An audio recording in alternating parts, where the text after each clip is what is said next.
Hai adik-adik, kembali lagi dengan Kak Rina di online class 101. Kali ini kita akan belajar untuk kelas 4 ya. Tema 2, subtema 2, sumber energi. Nah, di pembelajaran 3 ini kita akan belajar materi Bahasa Indonesia, IPA, dan PJOK di halaman 68 sampai dengan 72. Adik-adik untuk melihat video lainnya silahkan scroll ke bawah ya di kolom deskripsinya, dicari kelasnya kelas berapa dan juga tema berapa. Nanti akan ada biru-birunya kayak gini, diklik nanti akan masuk ke playlistnya ya. Atau bisa juga di kanan atas ini adik-adik klik, nanti juga akan ada playlist dan juga video rekomendasi lainnya. Kita mulai ya adik-adik. Ada Edo di sini. Kata Edo, di dalam tubuh manusia terdapat energi yang membantu kita dalam beraktivitas. Pagi ini kamu akan berolahraga di luar kelas. Sebelumnya, diskusikan terlebih dahulu permainan yang akan kamu lakukan. Bacalah langkah-langkah permainan berikut dan diskusikan dengan temanmu. Nah, ini kita permainannya bola zigzag ya. Perlengkapannya 2 bola besar. Aturan mainnya, nanti kelasnya dibagi 2 kelompok, yaitu kelompok A dan B. Kemudian setiap kelompok ini nanti akan berbaris menghadap ke depan dan berhitung. Berhitungnya 1, 2, 3, 4, dan seterusnya. Nah, kelompok A dan B saling berhadapan. Perhatikan siapa anggota kelompok di depanmu yang memiliki angka 1, 2, 3, dan seterusnya. Mereka adalah tim kamu. Nah, kemudian anggota nomor 1 melempar bola ke anggota di hadapannya yang memiliki nomor 2. Yang nomor 2 harus menangkap dan melemparkannya ke anggota nomor 3. Nah, kelompok yang menyelesaikan lempar tangkap tanpa menjatuhkan bola adalah pemenangnya. Nah, contohnya kayak gini. Jadi, kelompoknya adalah yang warnanya sama. Nah, dia ke sini, lalu dia nanti ke sini, nomor 3 lempar ke 4, nomor 4 lempar ke 5, 5 lempar ke 6 ke 7, dan ke 8. Itu yang kelompok pink. Yang biru, satu ke sini gitu ya adik-adik ya. Nah, jadi bukan ini satu kelompok, tapi zigzag. Kemudian sebelum bermain, kamu lakukan pemanasan terlebih dahulu. Perhatikan arahan dan contoh yang disampaikan oleh Bapak Guru. Permainan bola zigzag ini dapat divariasikan dengan menggunakan 2 bola. Satu bola dimulai dari ujung sebelah kiri, bola lain dari ujung sebelah kanan, sehingga permainannya lebih menarik. Nah, sekarang kamu sudah melakukan permainan melempar dan menangkap bola dengan guru temanmu. Nah, bacalah lagi cara bermainnya ya, dan diskusikan.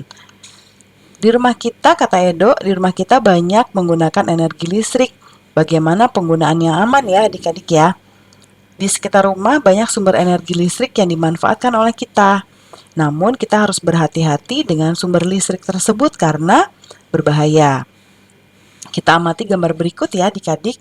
Di gambar ini kita lihat ada beberapa bahaya yang bisa terjadi. Yang pertama di sini adalah, Karina akan sebut ini dulu ya. Ini yang pertama nih. Nih ya, nih dia memanjat tiang listrik. Mau ngapain ya adik-adik? Kayaknya dia mau menyelamatkan ini nih, layangannya dia ya. Yang ini udah nyangkut di tiang listrik, di kabel listrik, dia tarik-tarik.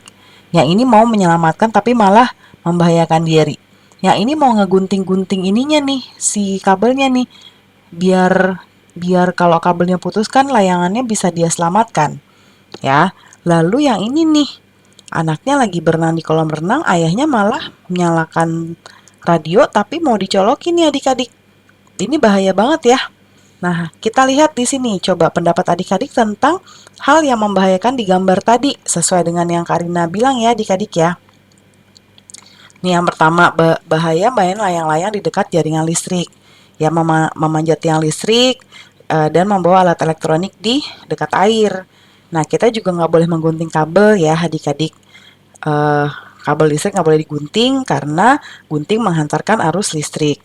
Lalu kita juga nggak boleh memanjat tiang listrik karena bisa menyebabkan kecelakaan. Ya.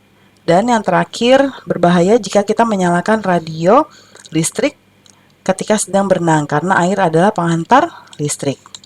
Ya. Nah, ini jangan dilakukan di rumah. Nanti sampaikan hasilnya di depan kelas ya adik-adik ya.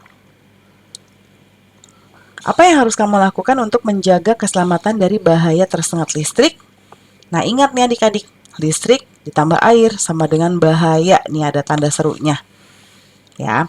Nah, perhatikan gambar berikut, tulislah barang-barang yang menggunakan listrik di setiap ruangan dan kemungkinan berbahaya bahaya yang ditimbulkannya.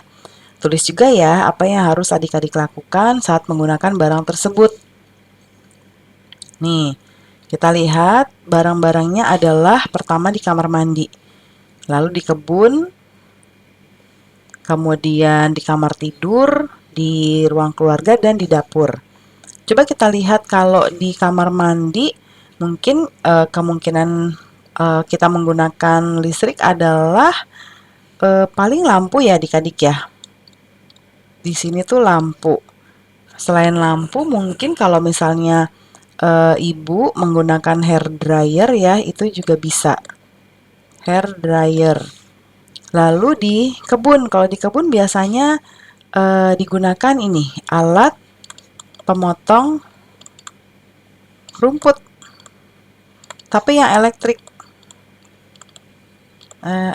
ya. Kalau di kamar tidur biasanya ada yang menggunakan AC, ada yang pakai TV, ada juga yang biasanya charger juga ya adik-adik ya. Charger handphone ya kan.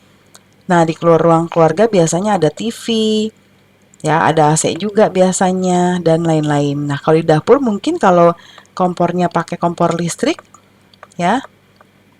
Kompor listrik, terus bisa juga pakai blender, ya kan? Sekarang alat-alat listrik yang ada di dapur ada banyak, adik-adik, blender, ada juga sekarang air fryer ya, itu juga pakai listrik dan masih banyak lagi. Tahukah kamu bahwa tubuh mengandung banyak air? Karena itu, tubuhmu sangat mudah terkena aliran listrik.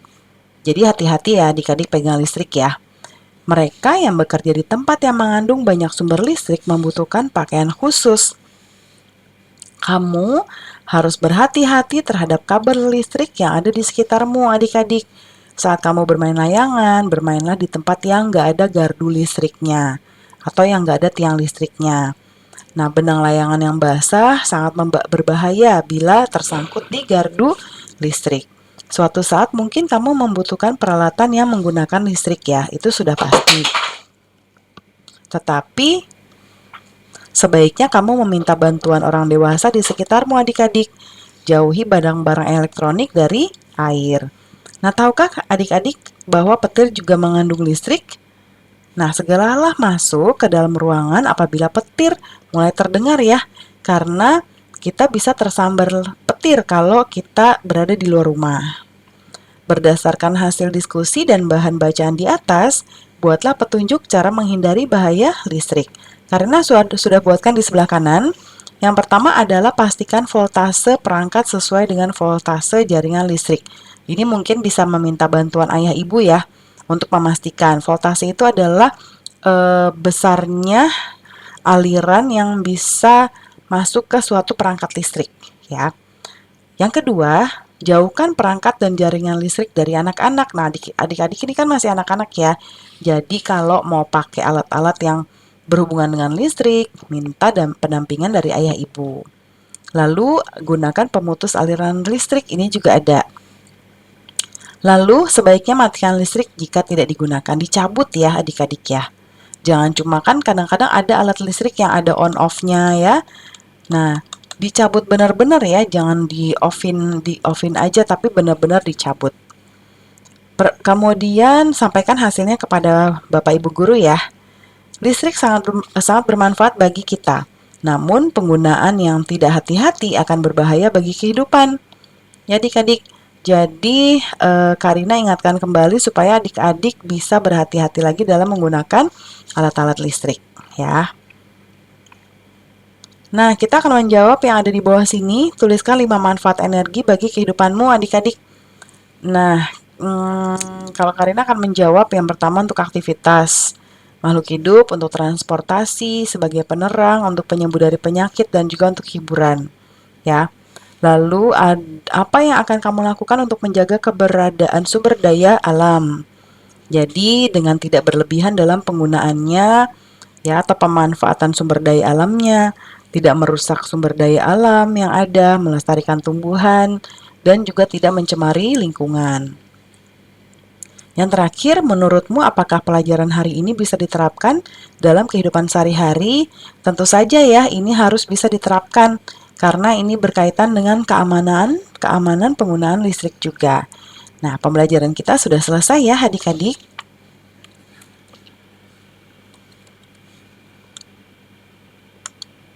Terima kasih sudah menonton sampai akhir. Mohon dimaafkan apabila ada kesalahan dalam perkataan maupun dalam materi yang diberikan. Sampai jumpa di pembelajaran berikutnya ya. Dadah!